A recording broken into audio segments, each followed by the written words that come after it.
Hello दोस्तों, आपका स्वागत है गोल्डन फ्यूचर प्लेटफॉर्म में। आज 3 नवंबर 2022 है और मैं आप लोग के लिए 10 इंपॉर्टेंट करंट अफेयर का क्वेश्चन लेके आई हूँ जो आपके आने वाले एग्जाम के लिए बहुत ही ज़्यादा इंपॉर्टेंट रहेगा। अगर आप लोग मेरे चैनल पर नए हो तो चैनल को सब्सक्राइब कर लेना और बेल आइकन दबाना मत भूलना, जिससे कि आप लोग को मेरे आने वाले करंट अफेयर वीडियोज़ के नोटिफिकेशन मिल जाए और आपका एक भी इंपॉर्टेंट वीडियोज़ मिस ना होने पाए। आज का हमारा पहला क्वेश्चन है, हाल ही में पत्रकारों के खिलाफ अपराधों के लिए दंड मुक्ति समाप्त करने का अंतर्राष्ट्रीय दिवस कब मनाया गया है? इसका सही आंसर है ऑप्शन बी, 2 नवंबर को पत्रकारों के खिलाफ अपराधों के लिए दंड मुक्ति समाप्त करने का अंतर्राष्ट्रीय दिवस मनाया गया है। इंपॉर्टेंट पॉइंट्स हम लोग देखेंगे। आप लोग प्रत्येक वर्ष 2 नवंबर को विश्व स्तर पर संयुक्त राष्ट्र समर्थित international day to end immunity for crime against journalist यानी पत्रकारों के खिलाफ अपराधों के लिए दंड मुक्ति समाप्त करने का अंतर्राष्ट्रीय दिवस मनाया जाता है। यह दिन पत्रकारों और मीडिया कर्मियों के खिलाफ हिंसक अपराधों के लिए कम वैश्विक सजा दर पर ध्यान आकर्षित करने के लिए मनाया जाता है, जिसका अनुमान प्रत्येक 10 मामलों में केवल एक में जताया जाता है। हमारा अगला क्वेश्चन है, हाल ही में थोक खंड में डिजिटल रुपए की पायलट परियोजना को किसने शुरू किया है?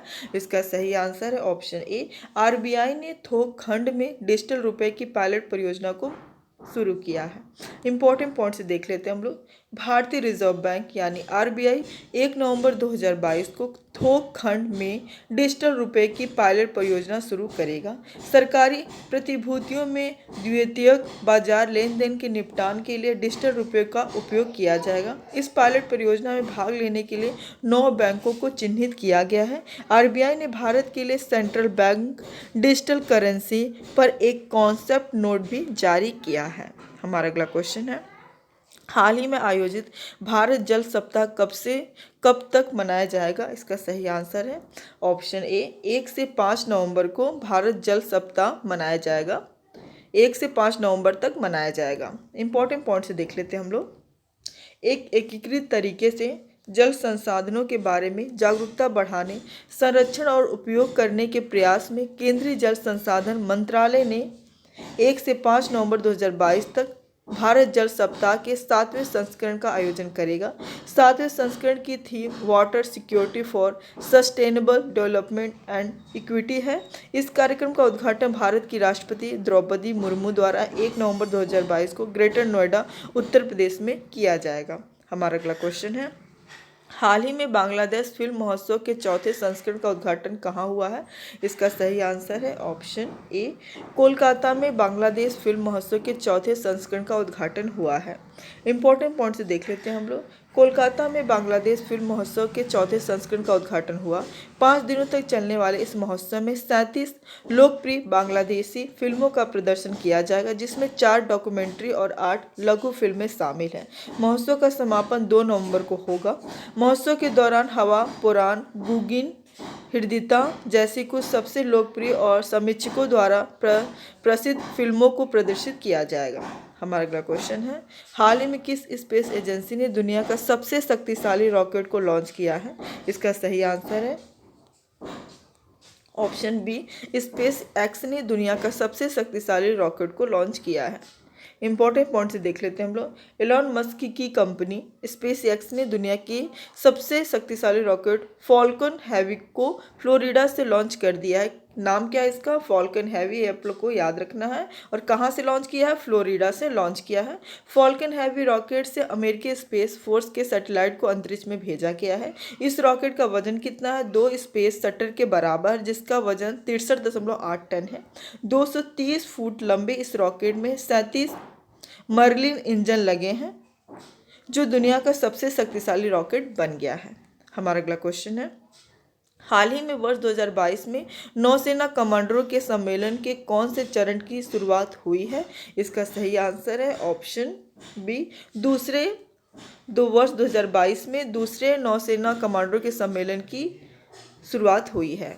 इंपॉर्टेंट पॉइंट्स देख लेते हैं हम लोग। वर्ष 2022 में नौसेना कमांडरों के सम्मेलन का दूसरा चरण 31 अक्टूबर 2022 को नई दिल्ली में शुरू हुआ। यह सम्मेलन एक संस्थागत मंच के माध्यम से सैन्य रणनीतिक स्तर पर महत्वपूर्ण समुद्री मुद्दों पर चर्चा करने के लिए नौसेना के कमांडरों को एक अवसर प्रदान करने का कार्य करता है। 4 दिवसीय सम्मेलन के दौरान रक्षा मंत्री राजनाथ सिंह नौसेना कमांडरों को संबोधित करेंगे और उनसे बातचीत करेंगे।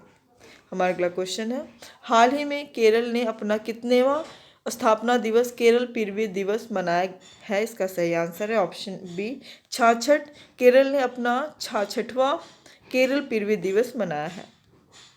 इंपॉर्टेंट पॉइंट्स देख लेते हैं हम लोग। केरल ने अपना 66वां स्थापना दिवस 1 नवंबर 2022 को मनाया, जिसे केरल पृथ्वी दिवस के रूप में भी जाना जाता है। इसका गठन 1 नवंबर 1956 को मालाबार, कोचिन और तिरुवितांकूर को मिलाकर किया गया था। राष्ट्रपति ट्रॉफी बोट रेस इस दिन के जश्न का हिस्सा है। 2022 के लिए राज्य सरकार ने नो टू ड्रग्स अभियान के पहले चरण के अंत को चिन्हित करने के लिए तिरुवनंतपुरम में एक मानव श्रृंखला बनाई गई। हमारा अगला क्वेश्चन है, हाल ही में किस राज्य में जनजातीय नृत्य महोत्सव शुरू हुआ है? इसका सही आंसर है ऑप्शन डी छत्तीसगढ़ राज्य में जनजातीय नृत्य महोत्सव शुरू हुआ है। इंपॉर्टेंट पॉइंट से देख लेते हैं हम लोग। रायपुर में राज्य गीत अरपा पैरी के धार से राज्योत्सव 2022 के जश्न की शुरुआत हो चुकी है। मुख्यमंत्री भूपेश बघेल ने दीप प्रज्वलित कर राष्ट्रीय आदिवासी नृत्य महोत्सव का भी शुभारंभ किया। सीएम बघेल को संस्कृति मंत्री अमरजीत भगत ने जनजाति समूह का प्रतीक चिन्ह मानदर भेंट किया। हमारा अगला क्वेश्चन है, हाल ही में किस रिपोर्ट के अनुसार ओजोन छिद्र वर्ष 2022 में भी कम हुआ है? इसका सही आंसर है ऑप्शन सी उपर्युक्त दोनों। इसरो और नासा की रिपोर्ट के अनुसार ओजोन छिद्र 2022 में भी कम हुआ है। इंपॉर्टेंट पॉइंट्स देख लेते हैं हम लोग। नासा के अनुसार अंटार्कटिक ओजोन परत का छिद्र 7 नवंबर से 13 अक्टूबर 2022 के बीच 23.2 मिलियन वर्ग किलोमीटर के औसत क्षेत्र तक पहुंच गया। दक्षिणी ध्रुव के ऊपर बनने वाले ओजोन परत का क्षीण क्षेत्र 2021 से थोड़ा छोटा था। ओजोन परत समताप मंडल का वह भाग जो पृथ्वी को यूवी किरणों से बचाता है, हर बार सितंबर में दक्षिणी ध्रुव के ऊपर पतली हो जाती है, जिसके परिणामस्वरूप ओजोन छिद्र बन जाता है। हमारा अगला क्वेश्चन और आखिरी क्वेश्चन है, संयुक्त राष्ट्र की 27वीं जलवायु परिवर्तन बैठक कब से शुरू होगी? इसका सही आंसर है ऑप्शन डी 6 नवंबर से संयुक्त राष्ट्र की 27वीं जलवायु परिवर्तन बैठक शुरू होगी। इंपॉर्टेंट पॉइंट से देख लेते हैं हम लोग। संयुक्त राष्ट्र की 27वीं जलवायु परिवर्तन बैठक 6 से 18 नवंबर तक मिस्र के शर्म अल शेख में आयोजित की जाएगी। अफ्रीका में 5वीं बार किसी जलवायु सम्मेलन की मेजबानी की जा रही है।